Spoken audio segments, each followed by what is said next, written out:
It started with an unexpected knock at the door of President Ibrahim Traoré's private residence in Ouagadougou. It was well past midnight. The moon bathed the garden in silver light as two trusted aides led in a nervous young journalist named Adama Faye. He clutched a battered voice recorder to his chest like a holy relic.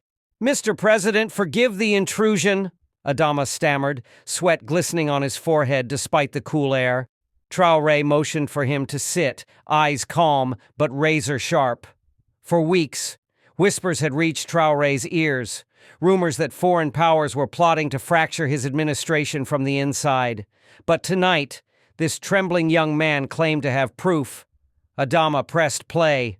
The tiny recorder crackled, then filled the quiet room with a familiar American drawl. Unmistakable. It was Donald Trump's voice. Traoré leaned forward, his heart steady but the tension in his jaw betraying the storm building inside him. On the tape, Trump could be heard speaking to an unnamed envoy. Traoré thinks he can play tough, cut his funding, squeeze his borders, push the generals to remind him who's boss. He'll come crawling back. Africa always does. Silence fell over the room as the tape clicked to an end. The only sound was the steady hum of the ceiling fan. Traoré's eyes burned with a mix of rage and an iron resolve. "You risked your life bringing this," he said softly, placing a hand on Adama's shoulder. The young man nodded, barely holding back tears. "It had to be you, sir. Nobody else would believe me." Traoré stood, his mind already racing. This was more than a threat. This was an insult to his country's dignity. He knew that confronting Trump head-on in the press would only make him look desperate. Instead, he would turn this poison into a weapon. A secret plan began to take shape. If Trump wanted to play power games, then Africa would show him how traps are truly set. By dawn, Ibrahim Traoré had summoned his tightest inner circle, men and women who owed him nothing but loyalty and shared his vision of an Africa that bowed to no foreign leader. Inside a sealed room at the presidential compound, the recording played again, echoing off the high walls like a ghost, whispering treason. Minister of Intelligence, Mariam Sanou, sat with her fingers steepled under her chin, eyes locked on Traoré's. "Mr. President, we must release this tape immediately. Let the world see Trump's hand. The scandal alone will cripple him." Traoré shook his head slowly. "Too easy. Trump will shout fake news and his followers will believe him, and we will look weak, like victims crying for pity. No, we do not leak this. We use it." He pointed at a map of West Africa on the wall. "Trump wants to destabilize us. We feed him just enough lies to make him overplay his hand. We leak a rumor that I am secretly negotiating a Russian arms deal. Let him panic. Let him bribe more insiders. Meanwhile, we watch everyone who takes the bait." The room fell silent as the audacity of the plan sank in. One general cleared his throat. "But sir, if this fails—" Traoré cut him off with a calm authority that left no room for doubt. "If it fails, I will stand alone. But it will not fail. For too long, America treated us like pawns. Now we turn the board upside down." Mariam leaned forward, a rare smile breaking her stern mask. "Then we must bait the hook carefully. Who do we leak it to?" Traoré's eyes found Adama Faye, the young journalist who still hovered at the edge of the room. "Him," he said. "The boy who brought the truth will carry the lie, and when the time comes, he will bring the proof that traps Trump in his own game." 3 days later, a quiet cafe in Dakar became the birthplace of the world's next geopolitical storm. Adama Faye sat hunched over a laptop, eyes darting between the encrypted files President Traoré's team had prepared, and the burner phone clenched in his hand. A single message was ready to go to a notorious European leak site. "Top secret, Burkina Faso buying Russian missile tech under Traoré's orders. U.S. intelligence compromised. Source, high-level African diplomat." Adama hesitated, fingers hovering over the send button. He remembered Traoré's final words. This rumor must feel real enough for Trump's people to believe it, but wild enough that they panic, and you must disappear after you send it. Taking a deep breath, he hit send. Across the Atlantic, the ripples spread instantly. American and European news outlets picked up the leak, speculating on Traoré's supposed pivot to Moscow. In Washington, Trump's inner circle scrambled. Private calls flew between embassies and White House aides. A hawkish senator went live on Fox News, demanding immediate sanctions against Burkina Faso. Meanwhile, inside the Situation Room, Trump slammed his palm on the table, red-faced with rage. "I told you, idiots! He was slipping away from our influence. Now he's crawling to the Russians. Find his traitors. Pay whoever you must. Just bury him before the election cycle." Unbeknownst to him, every bribe, every contact, every desperate attempt to buy betrayal was being watched, recorded by Traoré's operatives, piece by piece, building a spiderweb that led straight back to Trump's clandestine command. Back in Ouagadougou, Traoré sat in his war room, eyes on a live feed of intercepted calls. A ghost of a smile touched his lips as he whispered to himself, "You wanted a trap, Donald. Now you're inside it." As the fake Russian missile deal rumor dominated headlines, Traoré's true operation moved quietly in the shadows. His intelligence chief, Mariam Sanou, coordinated a covert team of cyber experts and trusted field agents. Their mission: trace every wire transfer, record every back-channel bribe Trump's envoys offered to African insiders willing to confirm the fabricated deal. Each intercepted conversation revealed more: payments to an ambitious colonel in Traoré's own army, hush money funneled through shell companies in Ghana, and coded messages promising protection from U.S. sanctions if they agreed to flip on Traoré. One night, in a dimly lit safe house on the outskirts of Ouagadougou, Mariam spread photos and transcripts on a wooden table. Traoré stood over her shoulder, studying each document with a predator's patience. "They're desperate, Mr. President. Trump's fixer, this man." She tapped a grainy image of a slick American lobbyist stepping off a private jet. "Has been paying out of a black fund tied directly to Trump's re-election PAC. We have bank records, phone taps, and soon, video." Traoré's eyes flickered with the fire of righteous fury. "Good. Once we have him on tape offering bribes on Trump's orders, we leak it ourselves. Not as rumor, but as undeniable proof. The world will see the difference between our so-called strongmen and the real mafia lords in Washington." Mariam hesitated. "It will make you a target." Traoré met her gaze. "I have been a target since the day I defied them. Let them come. This time, Africa will not flinch." Outside, under the vast Burkinabe sky, the city buzzed, unaware that its young president was orchestrating a scandal so precise it could fracture the myth of American moral authority for good. In a discreet hotel room in Casablanca, the final piece of Traoré's plan unfolded. A Burkinabe intelligence agent, disguised as a rogue diplomat, met with a high-ranking American fixer, Charles Dempsey, Trump's silent operator in Africa. Hidden microphones lined the room. Cameras behind vents streamed everything live to Traoré's secure bunker. Dempsey, with the confidence of someone who had manipulated elections across continents, leaned in. "The president, your president, is walking into fire. You back our version of events? And you'll have a seat at the table once he's gone?"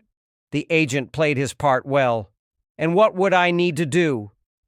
Dempsey smiled. "Nothing loud. Confirm the missile deal. Push for a vote of no confidence. We'll handle the rest. And your account in Zurich, it'll be full by morning." That was it. The moment. The smoking gun. Within hours, the recording was in Traoré's hands, unedited, unfiltered, damning. Trump's fixer caught on tape, bribing an official to fabricate a scandal. The betrayal was no longer theory, it was fact. And Traoré had it all. Back in Ouagadougou, the president sat with Adama Faye, the journalist who had started it all. "It's time," Traoré said, sliding a hard drive across the table. "Not a leak, a broadcast. Prime time.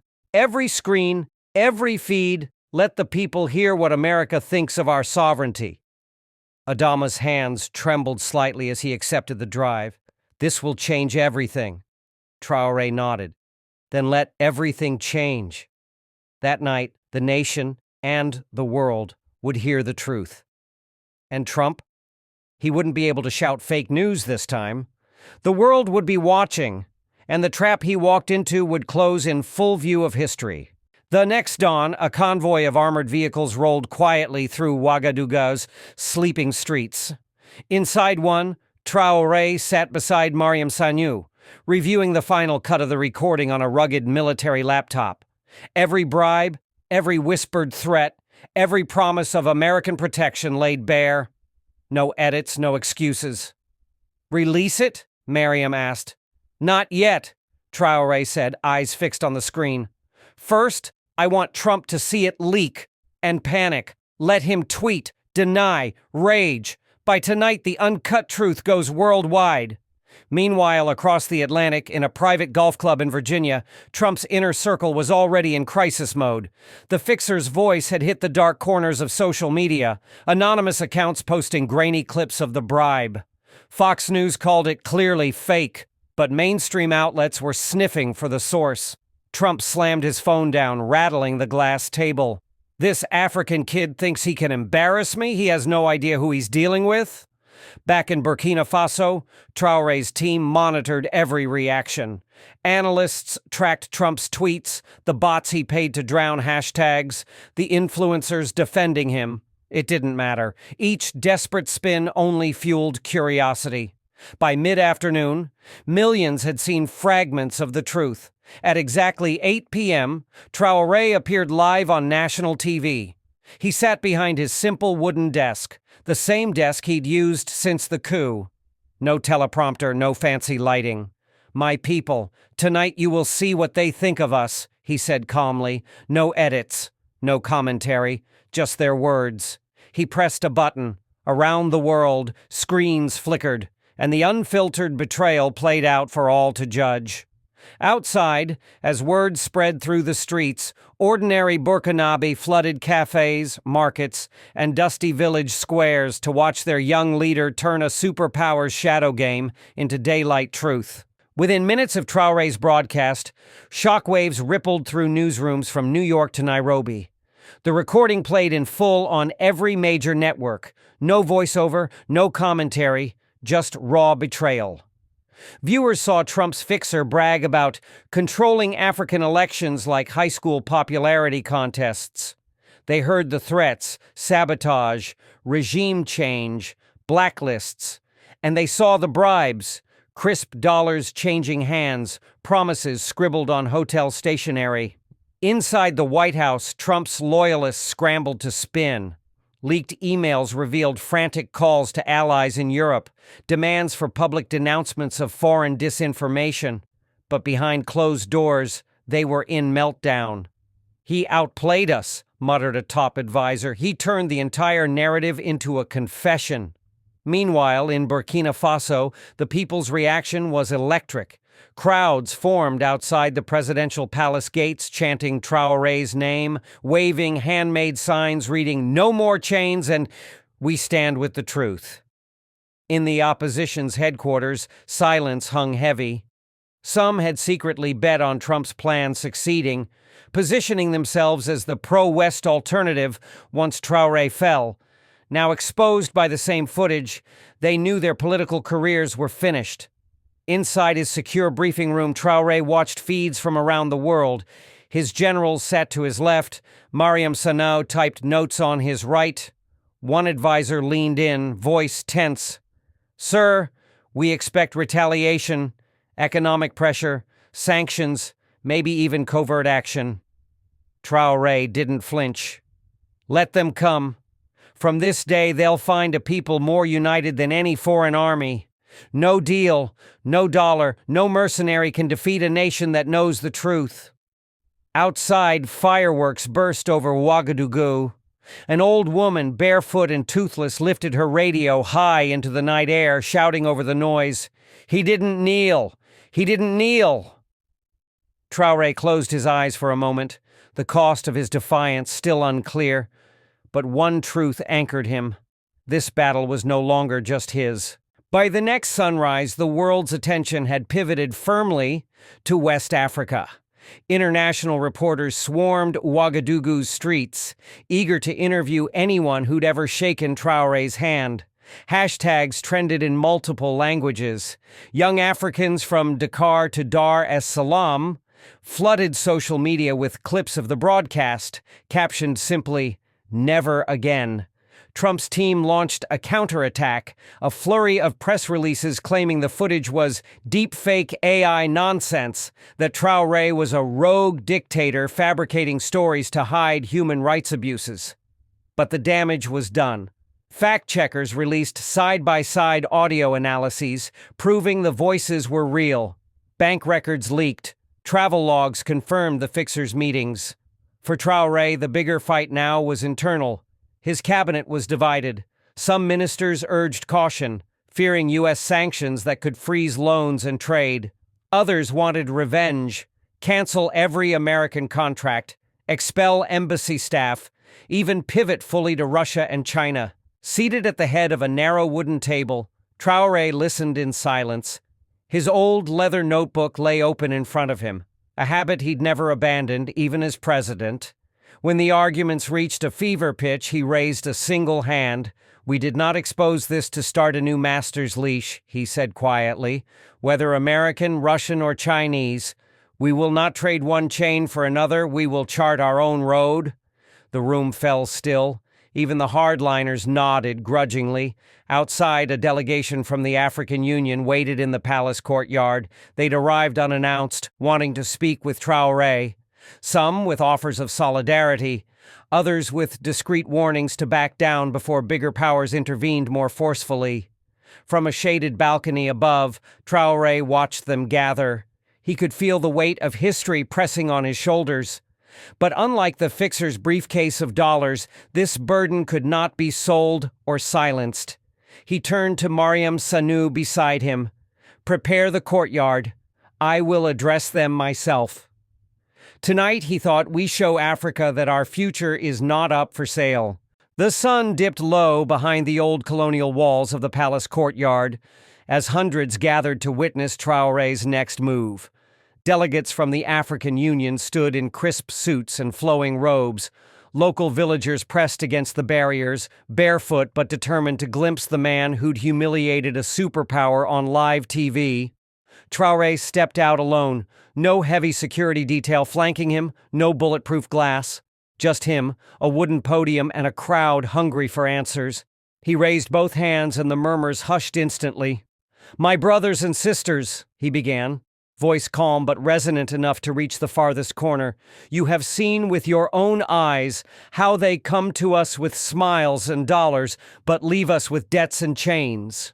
He paused, scanning the audience, the elderly woman weeping behind a guardrail, the farmer's son recording every word on a battered phone.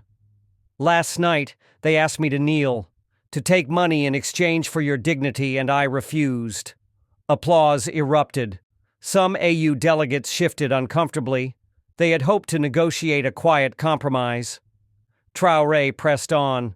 "Some here wish us to fear the coming storm, sanctions, isolation, even conflict. But I tell you this, there is no storm stronger than a people who know the truth." He gestured to Mariam Sanou, who stepped forward holding a single piece of paper. "The official termination of every clandestine U.S. contract hidden under past governments. With this we declare no more hidden deals, no more stolen wealth. Burkina Faso belongs to her people, not to Washington, Paris, Moscow, or Beijing." The courtyard exploded in cheers. Drums and whistles pierced the dusk as villagers pounded rhythms into the dusty ground. Far away in Washington, an emergency meeting was underway. Trump, fuming at the footage of Traoré's speech playing on every major network, barked at his advisors. "Crush him. By money or by force, I don't care how. He made a fool out of me. No African upstart does that and walks away." But the upstart wasn't walking away. Back in Ouagadougou, Traoré stepped down from the podium and mingled freely with the people, hugging elders, lifting children onto his shoulders. For tonight, at least, no storm could touch him. Night had fully claimed Ouagadougou, but the city pulsed as if dawn had arrived early. Fires flickered in barrels along back streets, where youths debated strategy and farmers, who'd never dreamed of politics, argued over sovereignty and trade. Inside the presidential palace, Traoré sat alone in his office, the air heavy with the scent of burnt wax and old paper. On his desk lay two things: the now infamous recording device, the one that caught Trump's fixer boasting of bribery, and a fresh letter from the U.S. State Department demanding an apology and restored cooperation. He read the letter once, then again, then tore it in half and fed it to a flickering candle. The flame danced higher for a moment, then settled into a quiet glow. A knock on the door broke his solitude. Mariam Sanu entered, exhausted but beaming. "Mr. President," she said, "the people won't go home. They're filling the square. They're asking you to speak again." Traoré chuckled softly, the sound tinged with fatigue, but also fierce pride. "Let them rest tonight. Tomorrow we begin building the reality they chanted for." Mariam nodded, lingering in the doorway. "And Trump? His people won't stop coming. Money, threats, deals." Traoré's eyes shifted to the window, where drums still echoed off the palace walls. He spoke as if to the wind. "Let him come. Let them all come. They will learn what it means to face a people who have nothing left to sell, but everything left to defend." Outside, an old griot's voice rose above the drums, singing a new proverb born this very night. "When the lion hunts the hunter, the forest remembers." And in that forest of a nation, one truth now burned brighter than gold. No secret deal, no hidden bribe, and no foreign threat could silence a people led by a man who chose truth over fear. Burkina Faso, awake and unbowed, would remember. Tonight you've seen how truth, once buried in secret rooms and whispered bribes, can rise and shake the mighty. Ibrahim Traoré didn't just expose a deal, he exposed the cost of silence and the price of dignity. For every viewer, remember this: real power lies not in money or threats, but in the courage to stand unbent when the world demands you kneel. Thank you for watching, for thinking, and for questioning. Until our next Untold Truth, stay awake, stay unafraid, and never stop demanding better leaders for a freer tomorrow. Don't forget to like, share, and join us at the Untold State, where secrets fear the light.